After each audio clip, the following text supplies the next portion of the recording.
Okay, let's unpack this.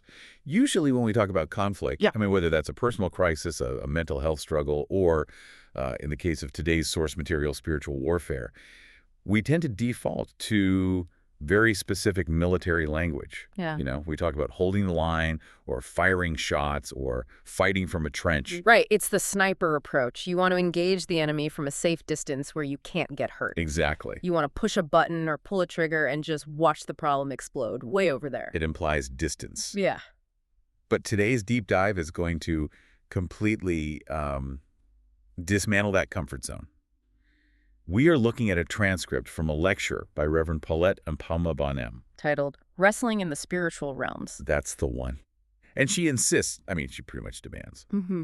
that we stop viewing these battles as generic warfare and start treating them like professional wrestling. And it's a fascinating and honestly a much grittier distinction. She isn't just using it as like a casual metaphor to spice things up. No, not at all. She's pulling directly from Ephesians sus.11. We wrestle not against flesh and blood.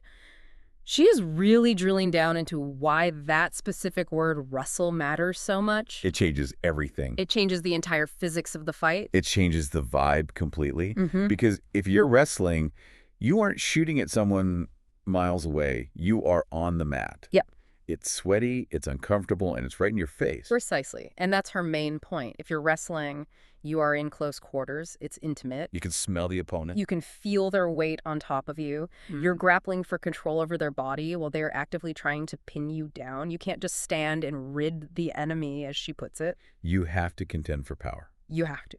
And that is the energy we are bringing to this deep dive. We are treating this source material like a tactical breakdown of, I don't know, a heavyweight championship bout. Right. We're going to look at the training camp, the strict rules of the ring, Yeah. the opponent's dirty tricks, which are surprisingly specific, and how to actually win the belt. And I just want to flag something for you right up front.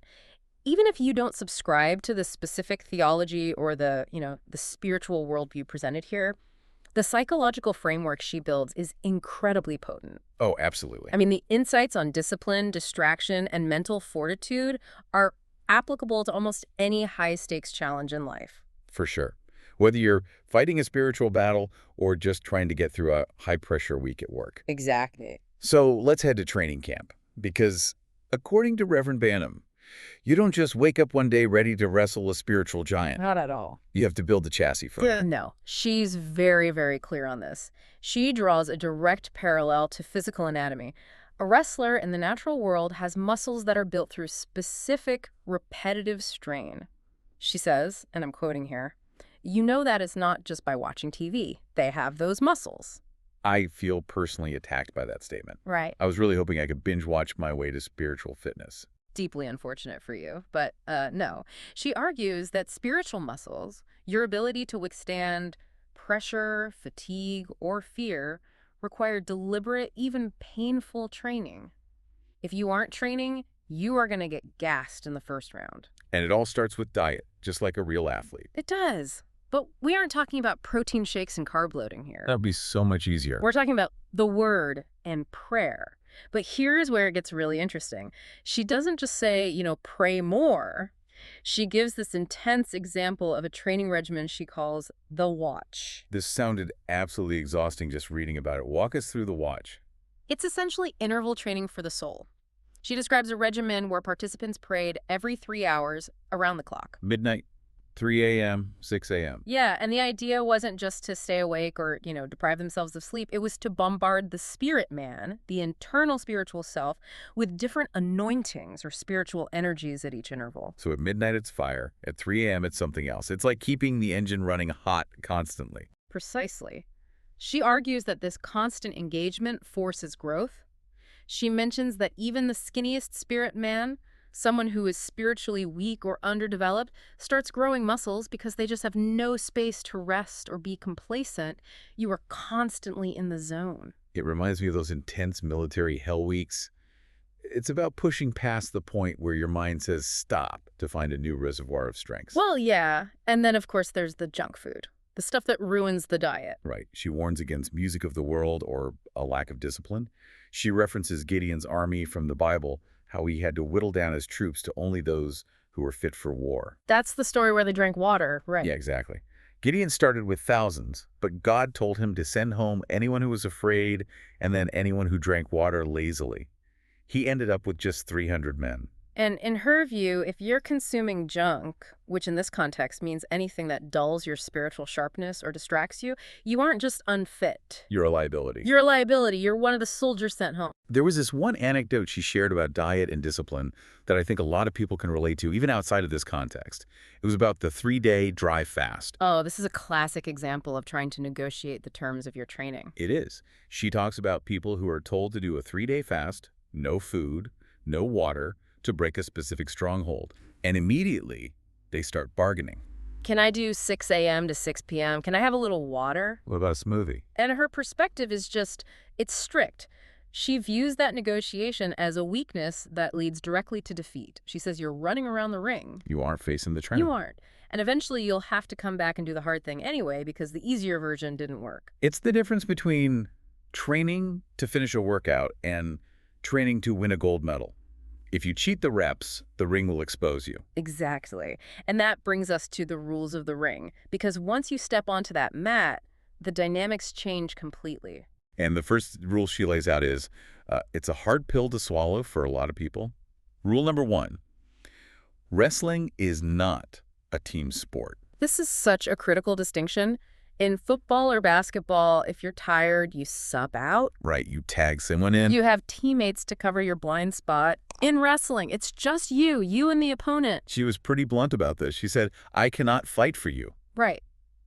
She uses herself as an example. She says, I can train you, I can coach you from the corner, I can scream instructions, but she cannot step into the ring and wrestle your strong man for you. You have to face your own opponent. You have to. That's terrifying, but also kind of empowering, right? It puts the responsibility squarely on the individual. Total agency. You can't rely on your pastor, your friend, or your mom to fight your battles. Which then leads directly to rule number 2. There are no timeouts. Yeah, you can't make a tea with your hands and ask the devil to just chill for a second while you catch your breath. She emphasizes that the opponent, Satan, in this text is relentless. He never rests. So if you decide to take a break or sit and wait, you're essentially making yourself a stationary target. The match is always live. Which connects to rule number 3, stalling. Now, in pro wrestling, stalling is when you avoid contact to run down the clock, right? Yes, avoiding confrontation. In the source material, stalling is defined as knowing what you need to do, like that 3-day fast we mentioned or some other instruction, and just not doing it. Or doing a watered-down version. Exactly. And she says you lose points for this. But it's more than just points. Oh, way more. You lose points in the judging system, maybe. But more importantly, you prolong the battle. You're running around the ring trying to avoid the hit, but you aren't winning. You're just tiring yourself out while the enemy waits for you to slip. So speaking of the enemy, let's look at the opponent's playbook. Because this isn't a fair fight. The source describes an opponent who is dirty, tactical, and very, very patient. Extremely tactical. The first big tactic she discusses is the disruption of balance. Which makes so much sense physically. If you can knock a wrestler off balance, they go down. Correct. But she breaks it down into physical balance and mental balance. And she insists that the enemy attacks your mental balance first to destroy your physical stability. So it starts with a suggestion, a doubt. Exactly, a whisper. You're doomed. It's in your bloodline. You can't do this. Yeah. And once you accept that mental unbalancing, your physical actions become shaky. You hesitate. And that's when the takedown happens. She also talks about the strategy of distraction, specifically the anger trap. This one really hit home for me. It's a very specific scenario she describes. You wake up, maybe you're feeling good, ready to focus, and suddenly, bam, something falls on your head. Or an argument starts out of absolutely nowhere. Yes, and your immediate reaction is, what the heck? Why is this happening? And the source says, don't be fooled. That isn't a random accident. It's a premeditated move. The enemy wants you angry. Because when you're angry, you're distracted. You're focused on the person who cut you off in traffic or the coffee you just spilled, and you've completely forgotten your spiritual guard. You've dropped your hands. And that opens the door for the real attack. Okay, now here's where it gets really interesting. And honestly, a little wild. We have to talk about baiting and the story of the husband of night. This is a very vivid case study she shares. It involves a woman from France who she ministered to. And the woman was dealing with what's often called an incubus spirit, or a husband of night. Essentially a spiritual entity that was tormenting her. Right. So they pray, they do the wrestling, and she gets delivered. She's free. Victory, right. You would think so. But this is where the baiting tactic comes in. The source says that the very next day, less than 24 hours later, 4 of this woman's ex-boyfriends reappeared in her life. 4, not 1. 4. All at once. And they didn't come empty-handed. They brought roses. They brought champagne. And one of them brought a teddy bear. Yes, it's specifically referenced as a George in the text, which seems to be a nod to a specific brand or type of bear. So you've got chocolates, champagne, and a teddy bear named George. On the surface, this looks like the best day ever. Wow, I'm suddenly so popular. But Reverend Ben-Nim frames this as a tactical counterattack. The enemy knew she had just broken a spiritual captivity. She was free, but she was vulnerable. So he sent bait. Familiar comforts, romance, nostalgia, anything to lure her back into a compromised position. It's a trap. The teddy bear is a trap. Essentially, yes. The lesson she draws is that the enemy will tempt you to make a move that weakens your position immediately after a victory.